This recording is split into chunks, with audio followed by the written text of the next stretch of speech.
Bengal educational news চ্যানেলে আপনাদের সকলকেই স্বাগত জানাই। আজকে আমরা গ্রন্থাগার বিজ্ঞানের প্রত্যেকটি চ্যাপ্টার থেকে বেশ কিছু গুরুত্বপূর্ণ প্রশ্ন ও উত্তর নিয়ে আলোচনা করব। আপনারা ভিডিওটি প্রথম থেকে শেষ পর্যন্ত দেখতে থাকুন। ক্লোন ক্লাসিফিকেশন কার সৃষ্টি? সঠিক উত্তর ডক্টর এস.আর. রঙ্গনাথন। ক্লোন ক্লাসিফিকেশনের ফার্স্ট এডিশন কত সালে প্রকাশিত হয়? ফার্স্ট এডিশন প্রকাশিত হয় 1933 সালে। ক্লোন ক্লাসিফিকেশনের ফার্স্ট পার্টে কি আছে? ফার্স্ট পার্টে আছে রুল।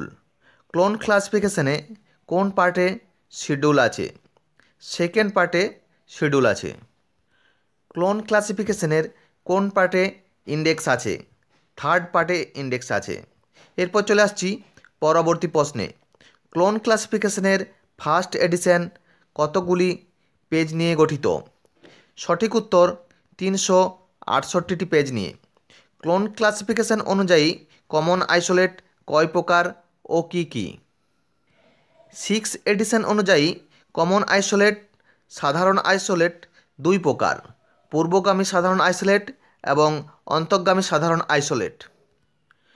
ক্লোন ক্লাসিফিকেশনের প্রথম সংস্করণে মোট কতগুলি মূল বর্গ ছিল? সঠিক উত্তর 26টি মূল বর্গ ছিল। 26টি রোমান বা ক্যাপিটাল বর্ণ নিয়ে মূল বর্গ গঠিত হয়েছিল। ডক্টর রঙ্গনাথন কত ধরনের নোটেশন চালু করেছিলেন? 4 ধরনের নোটেশন চালু করেছিলেন। প্রলেগামানা গ্রন্থটি কার লেখা? Doctor S.R.. রঙ্গনাথনের লেখা। ডক্টর রঙ্গনাথন ফান্ডামেন্টাল ক্যাটাগরিকে কয় ভাগে ভাগ করেছিলেন? 5 ভাগে ভাগ করেছিলেন। গ্রামার অফ ক্লাসিফিকেশন বইটি কার লেখা? W.C.B. শেয়ারসের লেখা। ডিডিসির 21তম সংস্করণে কয়টি খণ্ড? 21তম সংস্করণে 4টি খণ্ড। ইউডিসিতে এই পর্যন্ত কতগুলি ভাষাতে প্রকাশিত হয়েছে? 23টি ভাষাতে প্রকাশিত হয়েছে। কোনটি সবচেয়ে পুরনো ক্লাসিফিকেশন স্কিম? ডিডিসি সবচেয়ে পুরনো ক্লাসিফিকেশন স্কিম। ডিডিসি স্কিম কে তৈরি করেছিলেন? Melvil Dewey. ভারতের জাতীয় ক্লাসিফিকেশন স্কিম কোনটি? ক্লোন ক্লাসিফিকেশন ভারতের জাতীয় ক্লাসিফিকেশন। অধিকাংশ গ্রন্থাগারে ব্যবহৃত হয় কোন classification scheme? DDC Dewey decimal classification. ডিডিসিতে কী ধরনের নোটেশন ব্যবহৃত হয়? অবিমিশ্র নোটেশন ব্যবহৃত হয়। ক্লোন ক্লাসিফিকেশনে কী ধরনের নোটেশন ব্যবহৃত হয়? মিশ্র নোটেশন ব্যবহৃত হয়। লাইব্রেরি অফ কংগ্রেস ক্লাসিফিকেশনে মেন ক্লাস কয়টি? 21টি। ক্লাসিফিকেশন সোসাইটি অফ ইন্ডিয়ার প্রথম সভাপতি কে ছিলেন? P.N. কাওলা। একটি গ্রন্থাগারে কোন পদ্ধতিতে বই সাজানো হয়? বিষয় অনুযায়ী সাজানো হয়। সাবজেক্ট ক্লাসিফিকেশন কোন খ্রিস্টাব্দে সংকলিত হয়? 1906 খ্রিস্টাব্দে সংকলিত হয়। ডিডিসির 20তম সংস্করণে কয়টি টেবিল আছে? 7টি টেবিল আছে। ডিডিসির প্রথম সংস্করণের ইন্ডেক্স কতগুলি পাতা ছিল? 18টি পাতা ছিল। কোন সংস্করণ থেকে ডিডিসির 4টি খণ্ডে প্রকাশিত হয়? 20তম সংস্করণ থেকে 4টি খণ্ডে প্রকাশিত হয়। এক্সপেন্সিভ ক্লাসিফিকেশন কবে প্রথম প্রকাশিত হয়? 1851 খ্রিস্টাব্দে। 1891 খ্রিস্টাব্দে এক্সপেন্সিভ ক্লাসিফিকেশন প্রকাশিত হয়। লাইব্রেরি অফ কংগ্রেস কবে প্রথম প্রকাশিত হয়? 1904 খ্রিস্টাব্দে লাইব্রেরি অফ কংগ্রেস ক্লাসিফিকেশন প্রথম প্রকাশিত হয়। ইন্টারন্যাশনাল ক্লাসিফিকেশন কে তৈরি করেন? ইন্টারন্যাশনাল ক্লাসিফিকেশন তৈরি করেন F. রাইডার। AACR-1 কত সালে চালু হয়? অ্যাংলো আমেরিকান ক্যাটালগিং রুলস 1967 খ্রিস্টাব্দে চালু হয়। অ্যাংলো আমেরিকান ক্যাটালগিং রুলস 2 কবে চালু হয়? 1978 সালে। IFL এর সম্পূর্ণ নাম কি? International federation library association. ASLIB বলতে কি বুঝেন? Association of special library information bureau. সিসিতে টাইটেলে কয় প্রকার ও কি কি? সিসিতে টাইটেল 3 ধরনের, টাইটেল, সাবটাইটেল এবং অল্টারনেটিভ টাইটেল। সিসিতে সর্বাধিক কয়জনের রেসপন্সিবিলিটি স্বীকার করা হয়? 2 জনের রেসপন্সিবিলিটি সিসিতে স্বীকার করা হয়। রঙ্গনাথনের মতে পরাবর্গের সংখ্যা কয়টি ও কি কি? 5টি। পার্সোনালিটি, ম্যাটার, এনার্জি, পেস এবং টাইম, একে সংক্ষেপে পিএমএসটি বলা হয়। ডিডিসির 19তম সংস্করণ কবে প্রকাশিত হয় এবং এটি কত পাতায়? 1979 খ্রিস্টাব্দে প্রকাশিত হয় 3385টি পৃষ্ঠার। টাইটেল পেজের সামনের পৃষ্ঠাকে কি বলা হয়? টাইটেল পেজের সামনের পৃষ্ঠাকে রেক্টো বলে। টাইটেল পেজের বিপরীত পৃষ্ঠাকে কি বলা হয়? ভার্সো বলা হয়। গ্রন্থাগারের গুরুত্বপূর্ণ নথির নাম কি? সবথেকে গুরুত্বপূর্ণ নথি accession register. West Bengal library act কবে চালু হয়? 1979 খ্রিস্টাব্দে ওয়েস্ট বেঙ্গল লাইব্রেরি অ্যাক্ট চালু হয়। আইএনবির সম্পূর্ণ নাম কি? Indian national bibliography. বিএনবির সম্পূর্ণ নাম কি? British national bibliography. এএল এর সম্পূর্ণ নাম কি? American library association. Madras public library act কত সালে পাস হয়? 1948 খ্রিস্টাব্দের 15ই আগস্ট। অন্ধ্রপ্রদেশ লাইব্রেরি অ্যাক্ট কবে চালু হয়? 1960 খ্রিস্টাব্দের 1 April. Mahishur public library act কবে চালু হয়? 1965 খ্রিস্টাব্দে। Maharashtra public library act pass হয় কত সালে? 1967 সালে। প্রভাত কুমার মুখোপাধ্যায় রচিত গ্রন্থগুলির নাম লেখো। বাংলার দশমিক বর্গীকরণ 1935 খ্রিস্টাব্দে এবং বাংলা গ্রন্থ বর্গীকরণ 1959 খ্রিস্টাব্দে। ভারতের গ্রন্থাগার বিজ্ঞানের জনক কে? ডক্টর এস.আর. রঙ্গনাথন।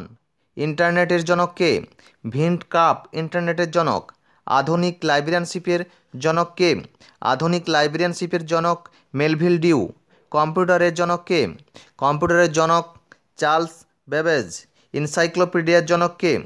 ইনসাইক্লোপিডিয়ার জনক অ্যারিস্টটল। গ্রন্থাগার দিবস উদযাপিত হয় কত তারিখে? গ্রন্থাগার দিবস উদযাপিত হয় 20শে ডিসেম্বর। সাধারণ মানুষের জন্য কে প্রথম গ্রন্থাগার চালু করেন? Maharaja Sayajirao Gaekwad. National library of India ভারতের কোথায় অবস্থিত? ন্যাশনাল লাইব্রেরি অফ ইন্ডিয়া ভারতের কলকাতায় অবস্থিত। ইউনেস্কো পাবলিক লাইব্রেরি ম্যানিফেস্টো প্রথম প্রকাশিত হয় কত সালে? 1949 সালে। ভারতের জাতীয় গ্রন্থপঞ্জি প্রকাশিত হয়েছিল কত সালে? 1967 সালে। ইম্পেরিয়াল লাইব্রেরি অ্যাক্ট চালু হয় 1948 সালে। ভারতের ন্যাশনাল লাইব্রেরি ফর ব্লাইন্ড কোথায় অবস্থিত? দেরাদুনে অবস্থিত। কত সালে প্রতিষ্ঠিত হয়েছিল? 1963 সালে প্রতিষ্ঠিত হয়েছিল। গ্রন্থাগার ও তথ্যবিজ্ঞানের জগতে কে প্রথম জার্নাল প্রকাশ করে? মেলভিল ডিউ গ্রন্থাগার ও তথ্যবিজ্ঞানের জগতে প্রথম জার্নাল প্রকাশ করে। কোন বছর রাজা রামমোহন রায় লাইব্রেরি ফাউন্ডেশন প্রতিষ্ঠিত হয়? 1972 সালে। রাজা রামমোহন রায় লাইব্রেরি ফাউন্ডেশনের মূল উদ্দেশ্য কী ছিল? পাবলিক লাইব্রেরিগুলিকে সাহায্য করা ছিল রাজা রামমোহন রায় লাইব্রেরি ফাউন্ডেশনের মূল উদ্দেশ্য। কোন খ্রিস্টাব্দে ভারতে গ্রন্থাগার আন্দোলন শুরু হয়? 1948 খ্রিস্টাব্দে ভারতে গ্রন্থাগার আন্দোলন শুরু হয়। ডক্টর এস.আর. রঙ্গনাথন কত সালে পদ্মশ্রী পুরস্কার পেয়েছিল? 29শে অক্টোবর 1957 সালে। ন্যাশনাল লাইব্রেরির পূর্বতন নাম কী ছিল? The imperial library. কোন রাজ্যে গ্রন্থাগারের জন্য স্বাধীন দায়িত্বপ্রাপ্ত মন্ত্রী আছে? পশ্চিমবঙ্গে গ্রন্থাগারের জন্য দায়িত্বপ্রাপ্ত স্বাধীন মন্ত্রী আছে। গ্রন্থাগার বিজ্ঞানের পঞ্চম সূত্র কবে প্রকাশিত হয়? গ্রন্থাগার বিজ্ঞানের পঞ্চম সূত্র প্রকাশিত হয় 1931 খ্রিস্টাব্দে। বিশ্বের মধ্যে সবথেকে প্রাচীন লাইব্রেরি অ্যাসোসিয়েশন কোনটি? বিশ্বের মধ্যে সবথেকে প্রাচীন লাইব্রেরি অ্যাসোসিয়েশন ইউকে। গ্রন্থাগার বিজ্ঞানে কে প্রথম পিএইচডি পান? জে.এস. শর্মা বা ডি.বি. কৃষ্ণরাওয়ের? এই দুটি প্রশ্নের মধ্যে কনফিউজ আছে। গ্রন্থাগারের বিজ্ঞানের বৃদ্ধির সঙ্গে রঙ্গনাথনের কোন আইনটি জড়িত? পঞ্চম আইনটি জড়িত। ভারতে গ্রন্থাগার আইন সম্বন্ধে কে প্রথম ভাবনা চিন্তা করেন? Doctor S R. Ranganathan. Indian library association অর্থাৎ আইএলএ কত সালে প্রতিষ্ঠিত হয়? 1933 সালে। লাইব্রেরি সায়েন্স কথাটি কে চালু করেন? Doctor S R. Ranganathan. Hunter commission কত সালে প্রতিষ্ঠিত হয়? 1882 খ্রিস্টাব্দে প্রতিষ্ঠিত হয়। হান্টার কমিশনের মূল উদ্দেশ্য কী ছিল? স্কুল কলেজের লাইব্রেরি প্রতিষ্ঠা করা। ইন্ডিয়ান ইউনিভার্সিটি কমিশন কত সালে প্রতিষ্ঠিত হয়? ইন্ডিয়ান ইউনিভার্সিটি কমিশন প্রতিষ্ঠিত হয় 1902 সালে। ডেলিভারি অফ বুক অ্যাক্ট কত সালে পাস হয়? 1954 খ্রিস্টাব্দে delivery of book act pass হয়। পেটেন্ট কত খ্রিস্টাব্দে পাস হয়? পেটেন্ট পাসড হয় 1852 খ্রিস্টাব্দে। কপিরাইট অ্যাক্ট ভারতবর্ষে কখন পাস হয়? 1957 খ্রিস্টাব্দে কপিরাইট অ্যাক্ট ভারতবর্ষে পাস হয়, কিন্তু তা কার্যকারী হয় কত সালে? 1958 সালে 21শে জানুয়ারি কার্যকারী হয়। লাইব্রেরি আন্দোলন ও শিক্ষা বিস্তার বইটি কার লেখা?